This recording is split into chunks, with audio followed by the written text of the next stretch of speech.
Hey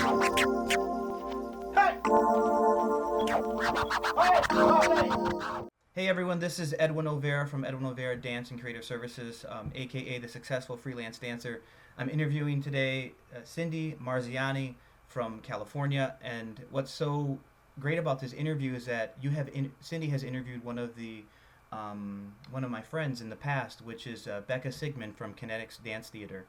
And so I had when I was looking to searching out dance blogs, excuse me, I read the article of Becca, and I said, "Oh my God, I have to find out who this person is." And then, as I reached out to you guys and to your company, and have done research on what you do, I find it to be very fascinating and resonate with the dance field in general. So, Cyndi, if we can just talk about the early signs of when you were growing up that you noticed or your parents noticed that you were going to get into the field of work that you're in now, which is with seamstress type stuff and costume designers, producing dance clothing for dancers from all around the United States. The early signs were just I loved making things, always doing things, crafts, anything like that. I love, but back in the day, we had to take sewing classes, and I never understood. I got an A super easy, never understood how people's stuff was so messed up. It just didn't make sense. I felt like it was super easy. As I got older, I realized whatever your gift is easy.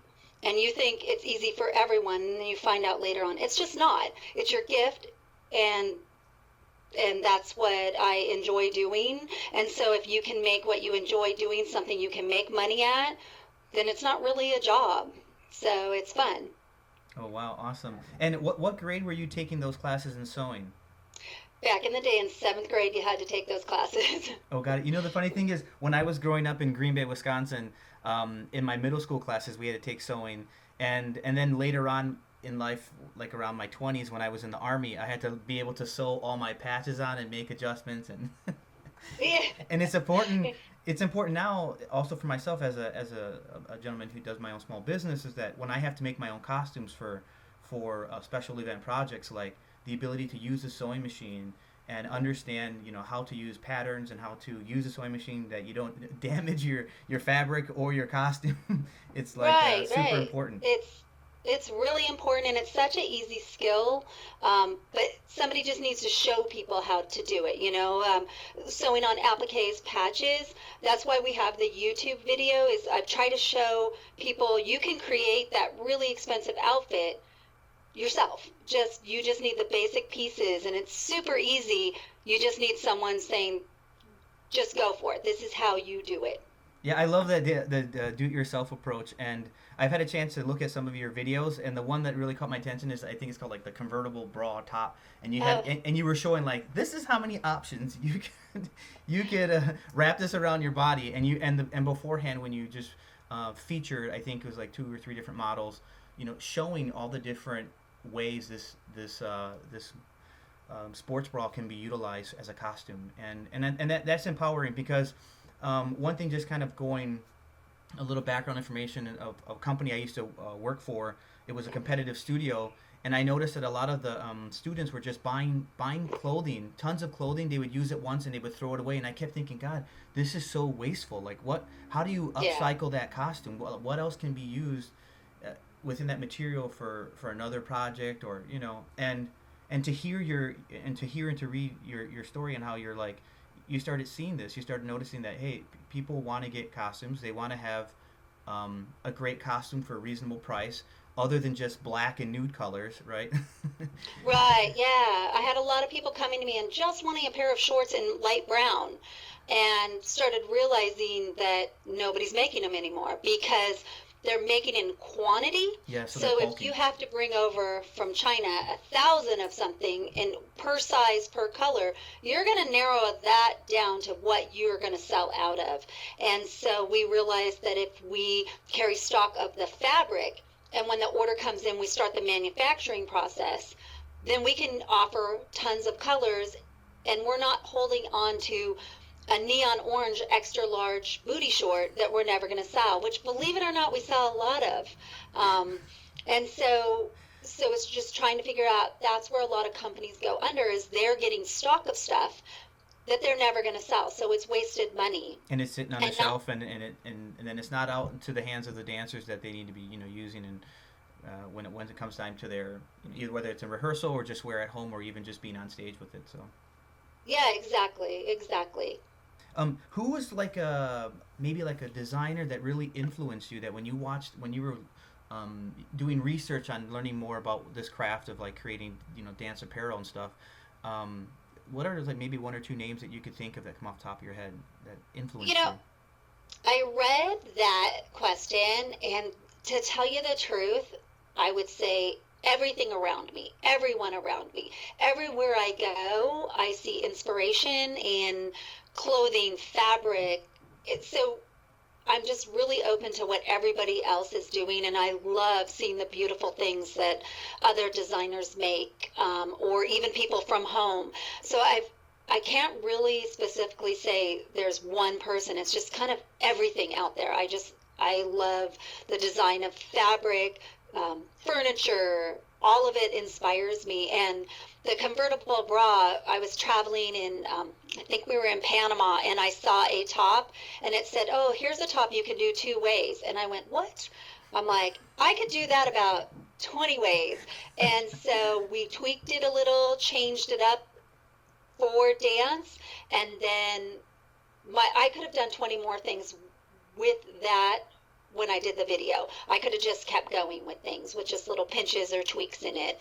And so I would say everything around me. Oh, that's wonderful. Yeah, it's great when your eye is in tune with scanning. In the military, we call it scanning your sector. Scanning your sector, the ability to see everything and see what's going on and how it influences you, or in that particular situation. And for you, it's just noticing the subtleties, right? How that fabric drapes, or how it maybe it shines, or how it's being layered, or utilized other than its original um, design. Exactly. Yeah. Yeah.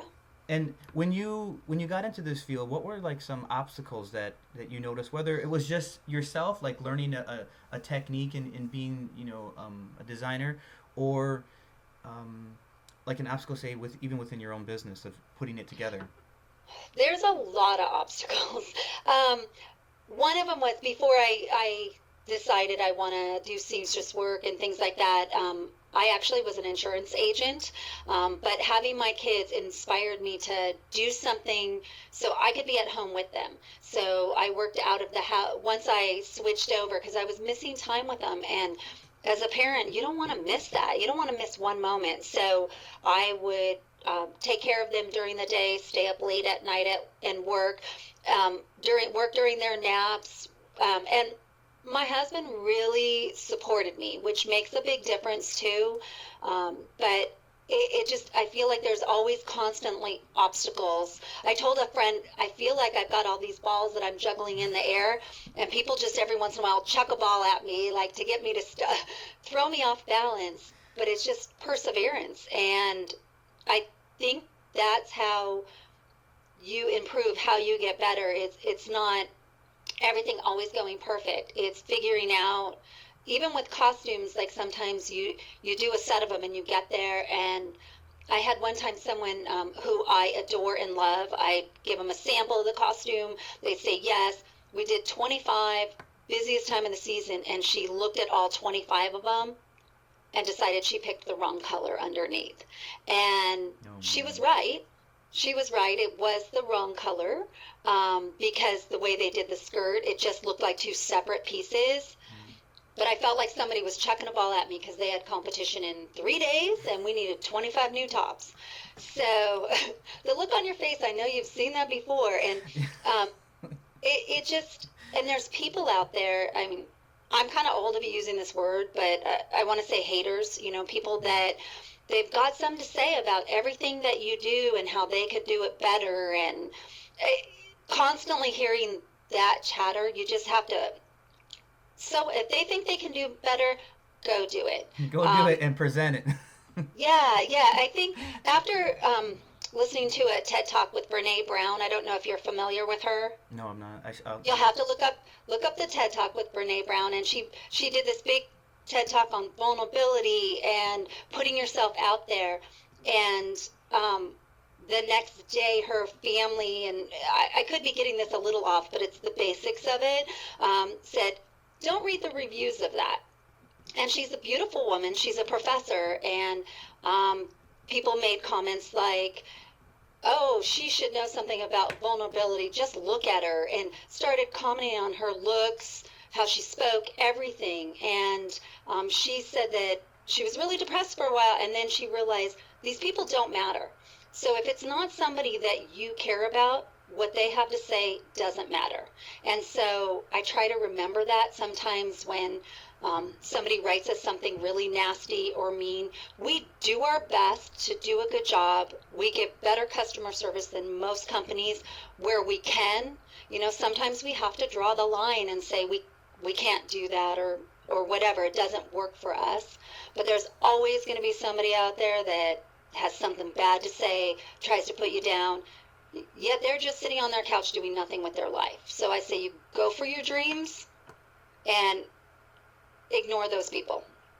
Absolutely. There's always the trolls, the Yes. the people who are like, sometimes some of my dancer friends are like, "What are you doing this? Why are you blogging?" I'm like, "You don't understand. Like, I have the ability by interviewing people to see the land from up above and hear what's going on in different parts of the world while you're only hyper focusing on your dance that's happening in your little small city. I'm looking at all these different interesting people and stories that um, we all can reflect with, because when you're in this field, in the performing arts or dance field, you're always going to need a costume designer. You're always going to need clothing to dance in. You're always going to need a stage to work with, or a manager to help manage your time or get your company out there. Like, it's like these collaborations with different people from different walks of life and different interests makes the dancer experience and fuller and rich. And but sometimes you get people who just want to, like you said, hate on you.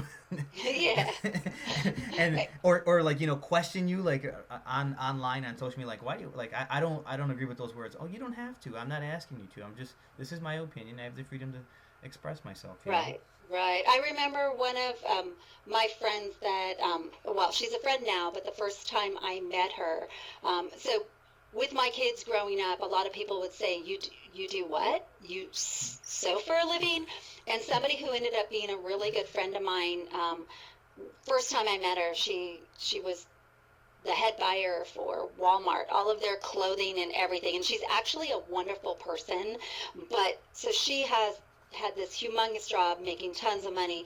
And she asked me what I did for a living. And I said, I make dance costumes. And she looked at me and said, you don't actually sew them yourself, do you? Kind of in shock, but I'm sure she's been to factories in China. And I said, yes, I do. And I just, and she actually is a wonderful, sweet, kind person.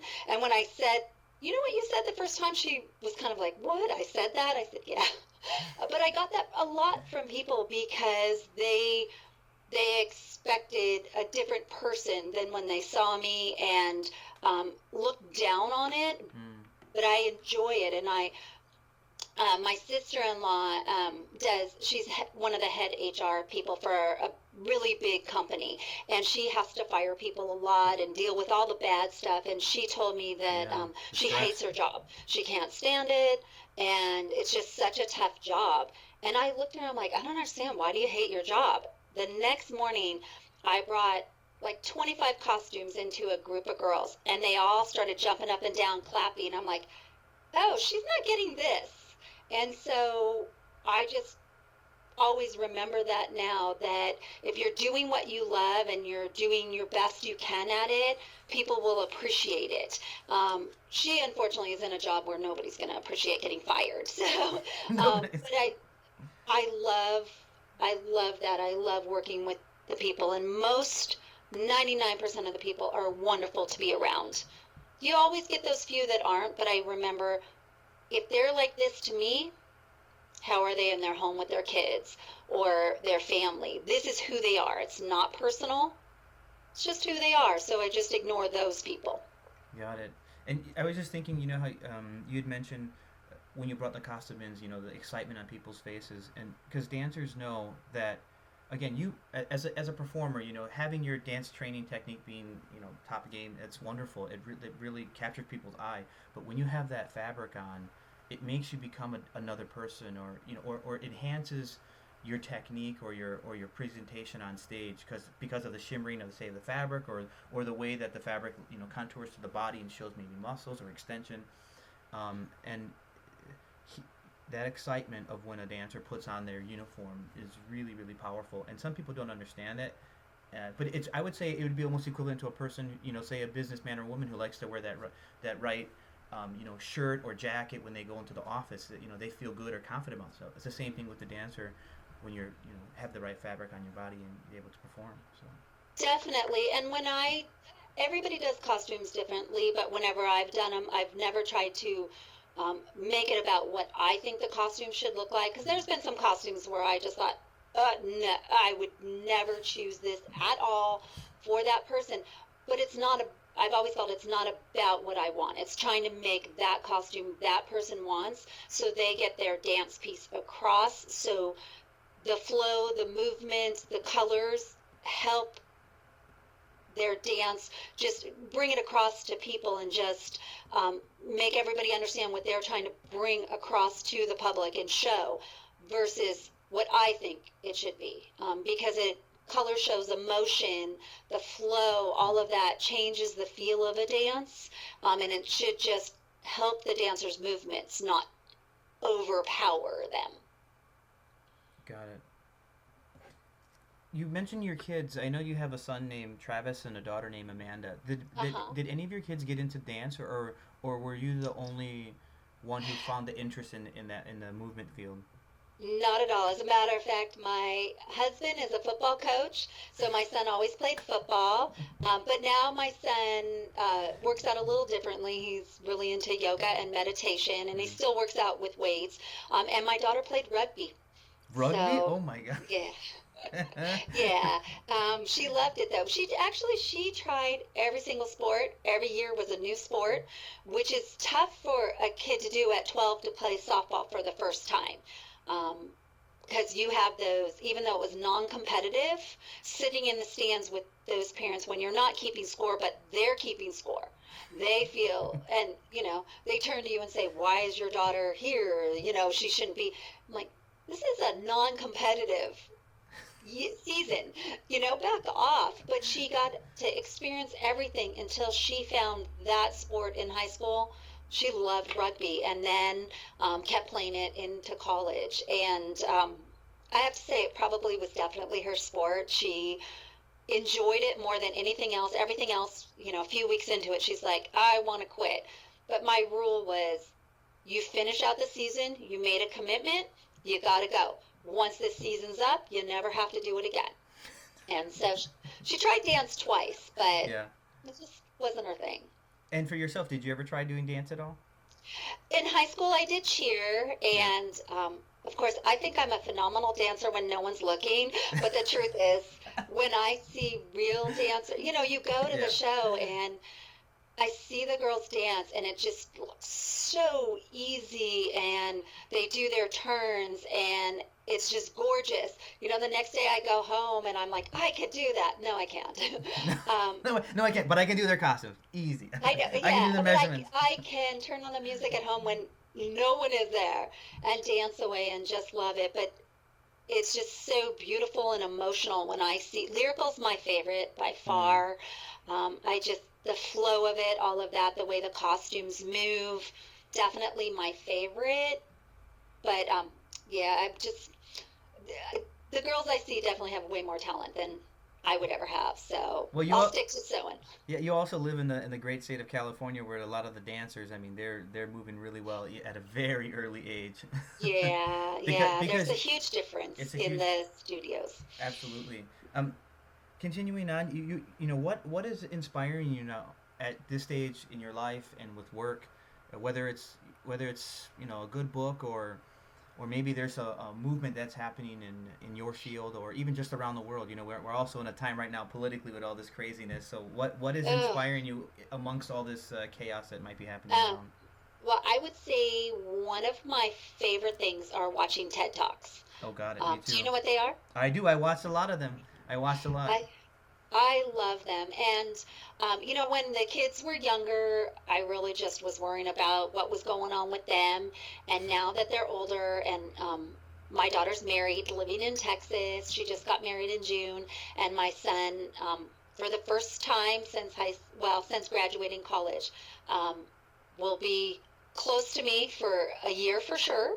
But he's traveled the world every 3 months, lived somewhere else, Wow. and he's my business partner. But he could, do the computer work from Colombia for a few months, from Buenos Aires, from Thailand, wherever. He would just move around and do the work from there.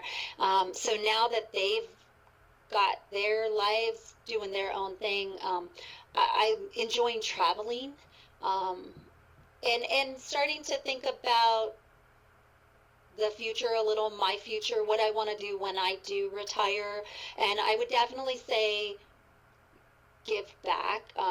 Some of the things that have inspired me with that are so many friends with cancer, one of my Hmm. closest friends passing away, so many people having it.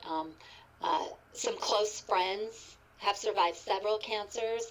And I would say my biggest inspiration right now is being around those people, their zest for life, their love for life. And um, somebody who is one of the dearest people to me said, after her second cancer, and I talked to her and I asked her how she's doing with it. And she said at first it was really hard. It was pretty traumatic form of cancer. And I said, so how you doing with all this? And she said, well, I thought about it, thought about the 10 worst things that could happen to me physically. It's not in my top 10, so I'm not going to worry about it. And she lives her life like that. Not in the top 10. And even, scares of friends and stuff, cancer, possible things. She said, don't worry about it till it's time to worry about it. And she lives her life like that. So she inspires me every day that I see her, just her zest for life, and not dwelling in the stupid stuff. No, absolutely. I mean, you hit a point, like a nerve with me. With like, how do I say this? Well, here's what happened. I even get a little emotional and like tongue tied because I had a brother die of cancer like 6 years ago, and Frankie, it was his name. He was a gentleman who really lived his life to the fullest. And so when doctors would tell him like, you only have 6 months to live, he surpassed that by like a year and a half. And they were telling him, you're gonna be dead, you're gonna be gone. And he's like, whatever, I'm just gonna keep going. And to see people live in the moment and be confident, confident in themselves, and even though they know that there is an end point to their life, um, the fact that they're strong and sometimes can be even stronger than people who are gonna have lives a lot longer and, and Yeah, you yeah, know, it's crazy because we really never do know. Family, I've lost a few family members instantly with yeah. accidents and other tragedies, and you really never know. Um, than seeing these people with cancer who know that, there's that possibility down the road. My girlfriend that passed away, it was like about 6 years, and she had a son and everything, that's the same age as my son.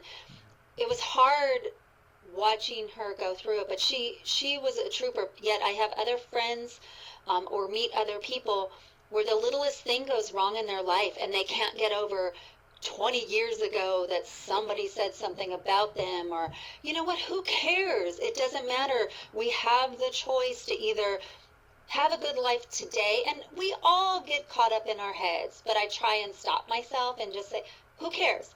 It doesn't matter. It's happened 20 years ago.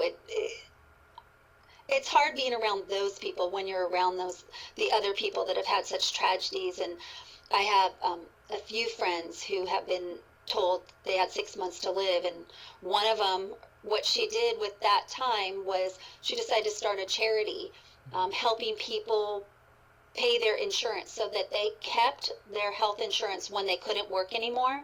I think, I could be wrong, but I think it's been about 9 years ago. She's still alive, and Wow. it's a very big charity in our community and has expanded from our community, just helping people. So even though you're given that sentence, you never know, and you have a choice to just lay down or keep enjoying your life. And like I said, we could be gone tomorrow.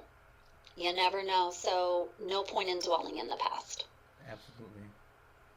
When you were getting into this business with your son, what was like an obstacle that really popped up, and you guys were like, "Oh my God, how are we going to resolve this?"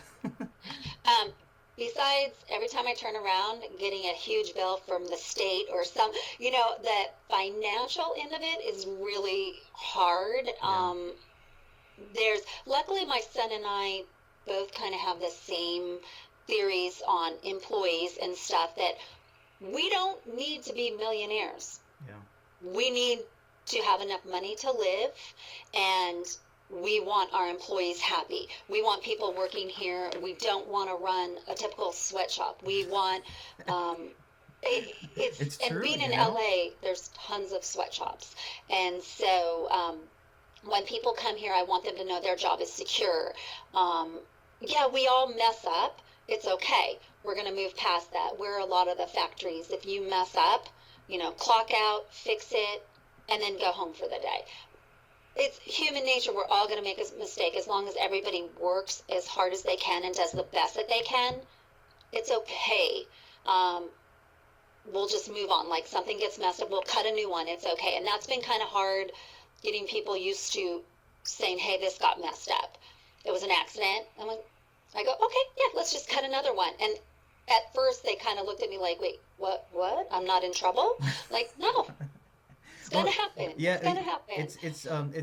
it's the ability for people, staff, everyone to have the ability to be flexible and to understand that things are going to pop up, right? Incidents will pop up, accidents will happen, but how do you Yeah, recover quickly? It's like being flexible, mentally flexible, physically flexible, so that you can just move on with the task, because there's so many other things that are going to be coming, down the road as the day ends or whatever, or even the week, and right, you still have to keep making the work, because other clients are going to be asking for the material, right. and you can't One stop of that one the movement. Oh, sorry. One of the things I just remember when you talk about things that inspire you, when my son and I were talking about starting it and trying to figure out names alone, which, by the way, every name is taken that has anything to do with dance. So I had watched a TED Talk or a documentary or something on the country Bhutan, Mm, and I was just amazed with how their philosophy in life. And for anybody that doesn't know the country, I they should look think into they it. might be Buddhist, but their whole philosophy was, they had somebody that came in and said, we'll give you $1 billion, whatever it was, if you let us build a dam, um, right at this river point or whatever. And the country looked at it and said, what is the best for the happiness of our people? Not financially, but the happiness. And they chose not to build the dam because it would displace some people that had lived there their whole life. So every decision they make is based on, how happy will it make our community and our country. And I have a lot of respect for that, especially nowadays with all the political stuff going on. Everybody's looking out for themselves instead of what's best for the people. Mm, And I'm sure there's pitfalls with the country. And so originally I wanted that to be our name because I felt like that's how we feel about our employees and everyone. We want to do what's best for everyone, not for one individual. And except for, we realized it will look like "but on" instead. oh, So we but decided we couldn't go with that because it would look bad in writing. yeah. Um, but that was my original name. And my son said, wait, look how that's written. And I said, okay, that's out. Isn't that funny when you're trying to find even like when you're searching for your name on or like the website name, on finding a domain name, like making sure, like, oh my God, it could be but on, or Yeah, or be dance or dancing, or oh my God, you're right about that. People, so many people have um, like these keywords or names, and but again, you have to find what resonates with you, and I'm happy that you shared that story, the background story of why your company is influenced with the name that it has now, and It Um, actually, so we picked a different name. We picked Bailar because it's dance in Spanish, and my oh, son bailar, had bailar. just Yeah, come from South America. yeah. Um, but we realized after having it for about a year, nobody can say it, nobody can spell it. And so I kept, I know, it was bad. And I don't speak Spanish, so I Bailar don't say it dance. correctly. So what ended up happening is I just kept thinking with the way we make dancewear is just like be inspired, be Mm, original, just be. Just be who you are. And that kind of kept going on in my head. So we had to make a decision about the name and about incorporating and everything. And so it definitely was not the perfect name. But I just feel like with trying to inspire people and everything that it's a good name. You know, it's a good, strong name because it's just the whole be inspired, be original. Um, that kind of resonates with me, and so that's why we ended up with B Dancewear. So that's wonderful. And um, because the fact that your company is doing it different, as in you you don't want to mass produce stuff. You just want to give, even if that means you need to custom make things for people. Like, hey, we're going to give you that color. We're going to give you that style. That's so different than so many other mentalities of other companies that are supplying costumes and apparel for dancers to be performing in. And because I used to work I was an artistic director of a competition dance studio, and I was just constantly looking at these magazines, and very few of them were, their products were made in America. Some of them were, like you said, overseas, and then they bring it in, and yeah, you got to go different. You got to go against the grain, because you see that people want the different, and you're trying to let others know that we're here for you. Your company is there for the people who want to have a different um, yeah, definitely. costume. It is. There are some struggles in it. Just letting people know. We get a lot of messages. Somebody will order something on Monday and be like, "Okay, hope to have it in my hands by Wednesday," and they're in New York, and I'm like, "We're not Amazon Prime," Yeah. So it's just educating people how we work because we are so different. But the other thing that's always beside a hard thing is that we're competing with people that get their stuff in China, Mm, and the stuff in China. I was talking to somebody who sell stuff wholesale to dance shops.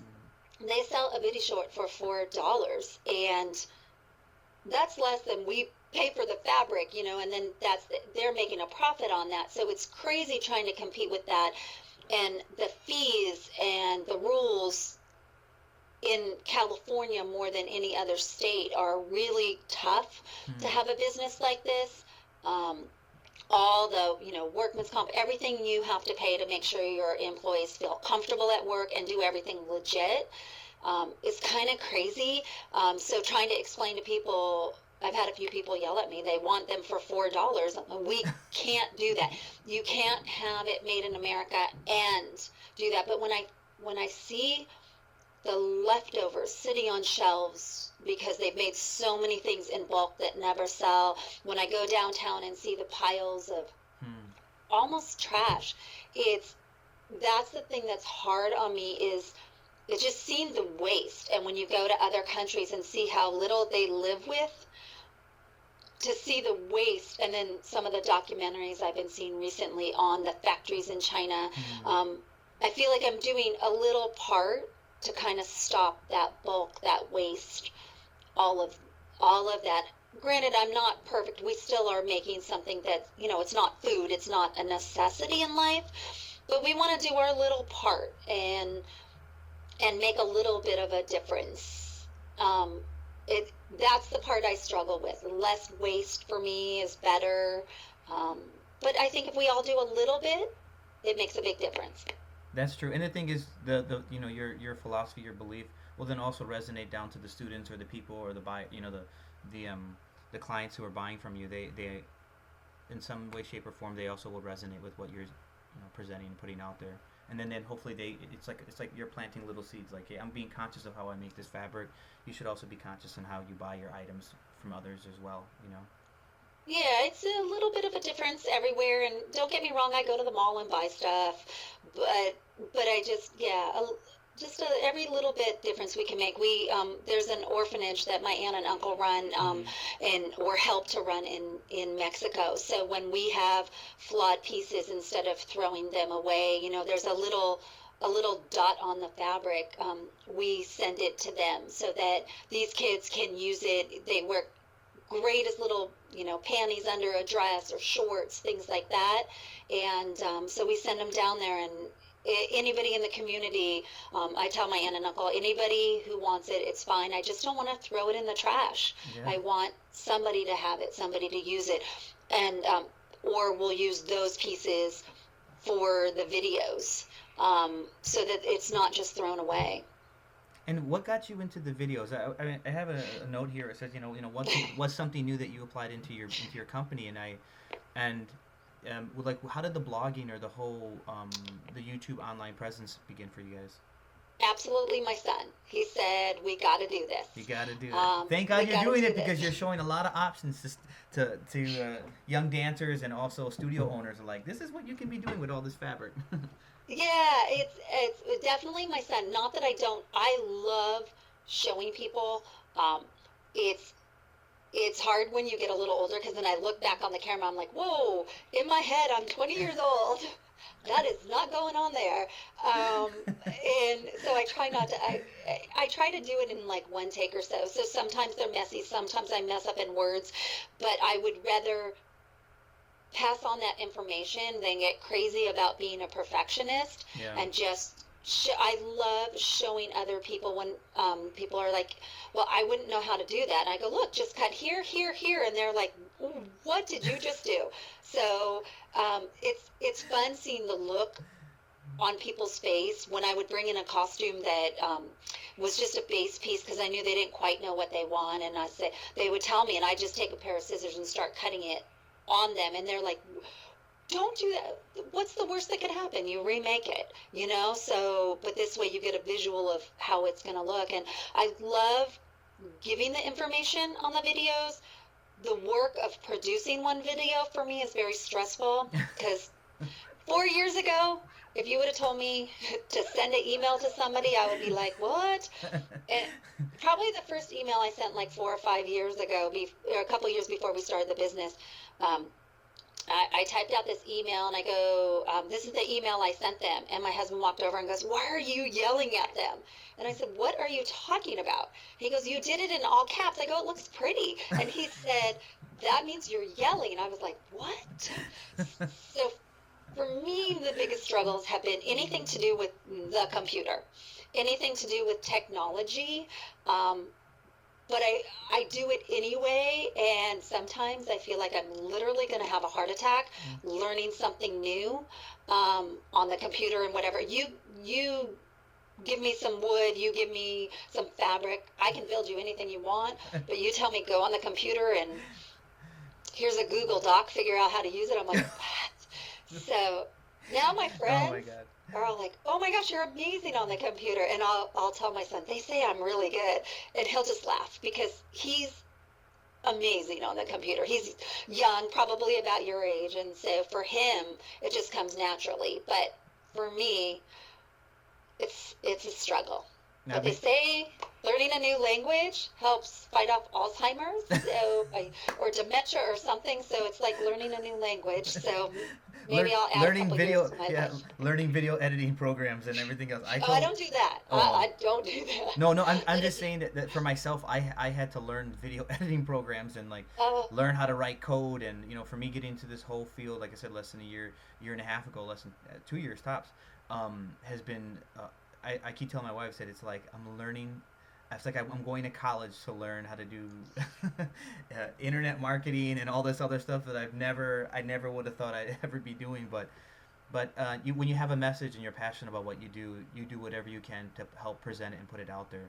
Like again, going back with your YouTube videos, are very beneficial for young dancers and others who are looking for some insight or advice on how to take this fabric and give it many options. And that to me is priceless. Yeah, we're getting to the point now where we talk about like the quick. I call them the lucky seven. Seven little forms of insight in your life that you could share with people that maybe they don't know about you and they will know after this. So the first one is What's your favorite drink that's alcoholic or non-alcoholic? Um, because of my position and there's a lot of little girls around, I'm going to say my favorite non-alcoholic drink. Life Kitchen makes a chia water that's Ooh. orange, ginger, and chia. It's one of my favorites. Oh, Probably too sugary, but I love that drink. that's great. If you could travel, where would you like to go travel to? Oh, um, I love when we travel. I love beach places. So actually, next Monday or Friday, I'm going to Costa Rica for a few days. So Oh, look, I congrats. love it. I know. I want to go back to Italy. There's so many places because I never really traveled.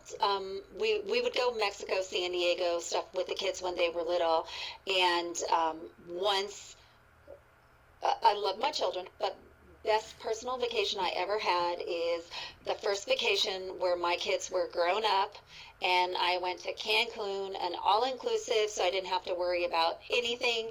And it was the best because for the first time I went on a vacation and didn't worry, is Travis having fun? Is Amanda having fun? Is my husband having fun?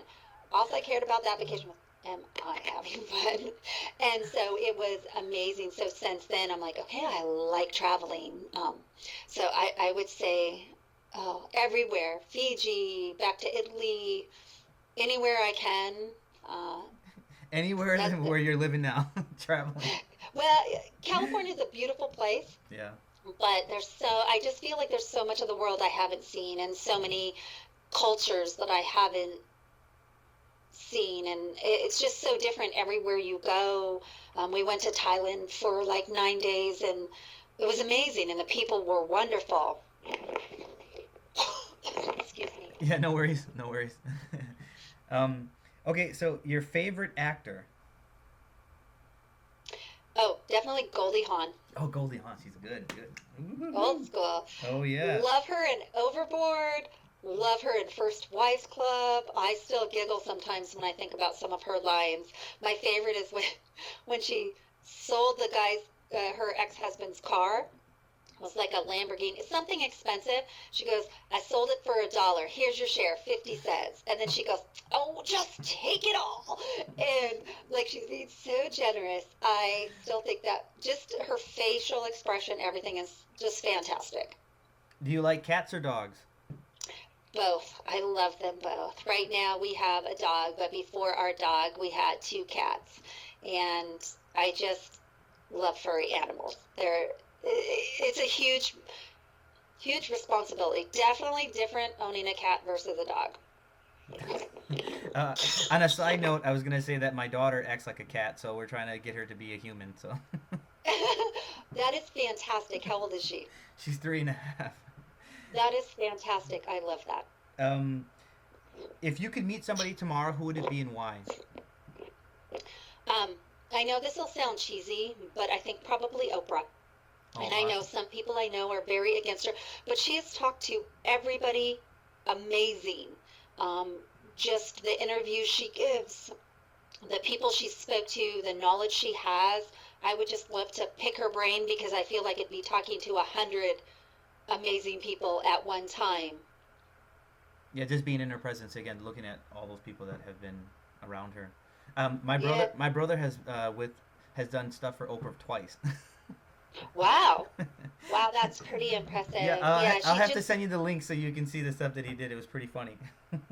I definitely want to say see it. She just I could be wrong, and the truth is I don't like to know the truth about stars. I don't want to know about their personal life Yeah. because it's hard then to see them as a loving, concerned person if you know in their private life they're a wife beater. I don't want to know that. That's But I feel like Oprah is, from what I've heard from people that have met her, that she's genuine, and what you see on TV is what you see behind the scenes, and I admire that. last two. Language you like to learn? Spanish for sure. Spanish. Yeah. Your last name is Italian. Is it from your husband or Yeah, my husband, he's 100% Italian. is Italiano? Babidi He is, but he doesn't speak any Italian. That's okay. And then your favorite dessert. Almost every dessert, but right now I'm kind of on the kick of pistachio gelato, but it Oh, has to be a good one. oh There's a my lot God. of bad ones out there. It has to be a good one, but I love sugar. And I'm trying to cut it out. So, one, but I also think, having one cookie when you're craving that cookie isn't so bad. Like one cookie and then move on. Um, One big it's cookie. That's for me. One big cookie. It's a lot of chocolate, sometimes, and I'm good. sometimes. Yeah. This is a question that because we're getting close to time, and I like to respect people's time as well. But Cyndi, if there's an advice that you can give to the young artist who is coming up and wants, to live their life and live their passion, what's that advice you could give them? And then the second thing is, as a business owner, with your just in general, when artists are interested in pursuing that route, or non-artists and pursuing a business, what's one advice you would give them? I would say, so I started about 25 years ago, just after I sold insurance. And I decided I want to be able to be home with my kids. That's not working because the hours are long. That just figure out what you might want to do and just whittle away at it. Do a little every day. Just keep pushing at it, pursuing it. But also don't necessarily stick with that exact plan. If you're seeing like I'm selling a ton of this, move towards that. So what happened is that when I started making baby clothes and painting them and selling out at the swap meet. And the next year, 14 other people came out and were doing the exact same thing. Some of them literally took the exact design I had and Wow. were painting that on things. So I thought, okay, this isn't working. I'm not going to stick with something that's not quite working. What is working about it? And what was working about it is that I'd sew the items. So I said, okay, instead, I'm going to take these pieces I've sewn and I'm going to go to people that are now copying me or selling other places and say, I'm making this dress. It'd be really cute with that painted on it. And so I realized that that was a direction I could go and still keep my business going. And then somebody came to me and said, can you do that in a print? And I said, sure. So I started doing it in a print. And then a friend came to me with costumes from their dance studio and said, they're all messed up. Can you help out? And I said, sure. And I started realizing, well, this is fun. I kind of like this. It's really more creative. But if you have a set plan and say, this is the way I have to go, A, B, C, that's it, maybe that's not really the direction you're supposed to go. So kind of flow with it, Yep. experiment, see what you like, see what you don't, and just keep trying and keep moving towards your goal no matter what other people say. Because if everybody thought it was a great idea, everybody would be doing it. So I'll share one quick story with you Oh, about please do so. that I was going to say before. One of the things I learned from TED Talks is I grew up with dyslexia. So I always kind of had, oh, you did. Big time. So you have to see the TED Talk. And I can't remember the woman's name, but she has Asperger's. Mm. And I watched that TED Talk, and I always knew, this is so easy for me. This is so easy. And in watching that, she said that some people with Asperger's and dyslexia see the world a little differently. And she had two big posters, one filled with, I think it was little A's and little R's.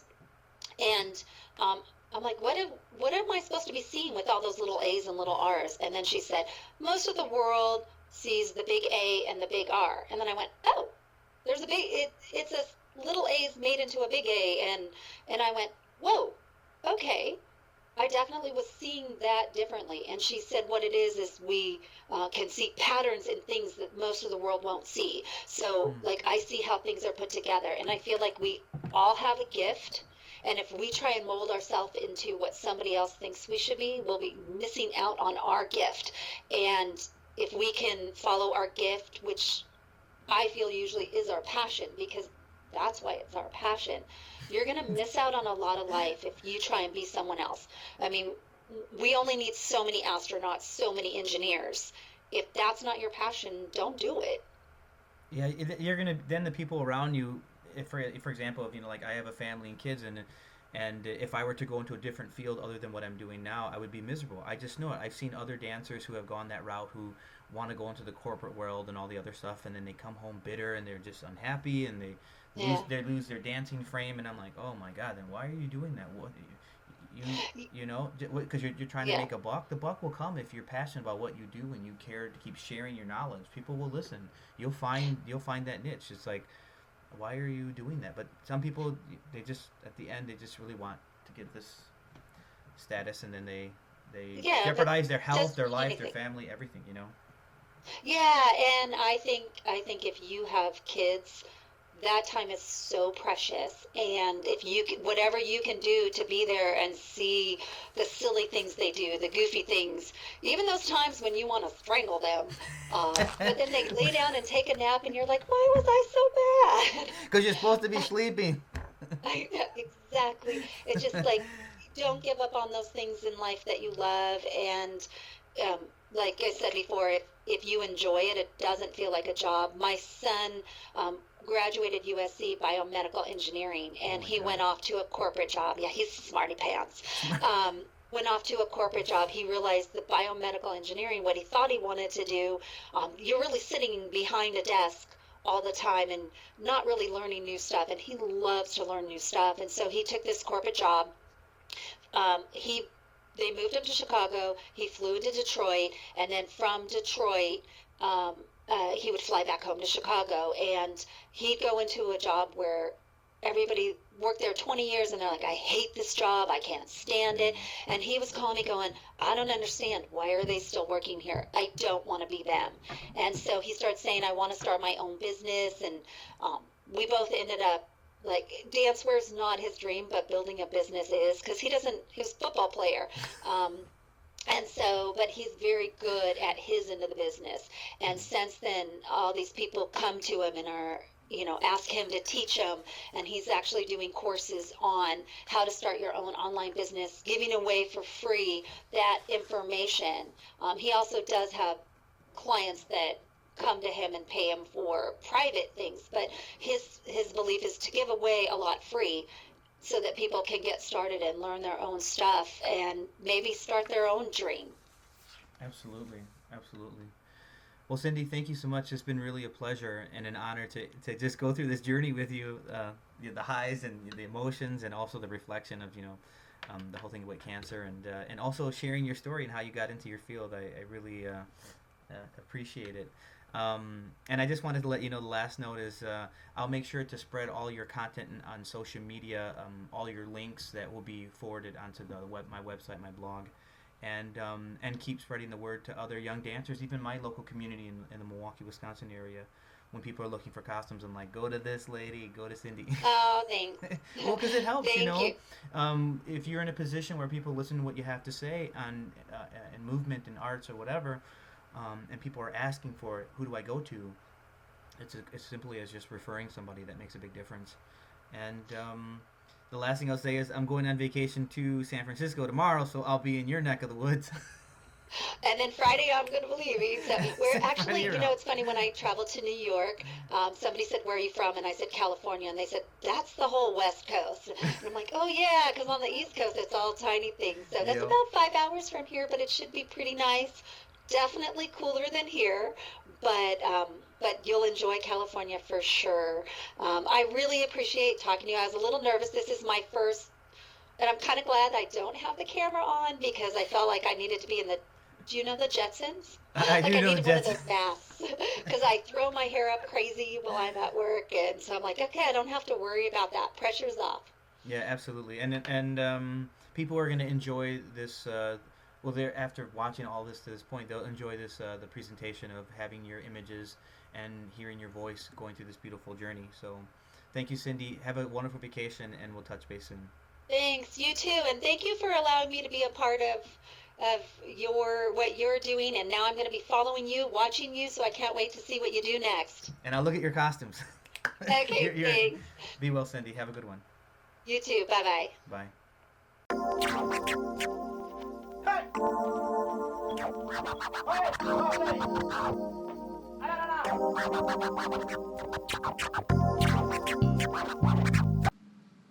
Okay, so it's recording. All right. Test.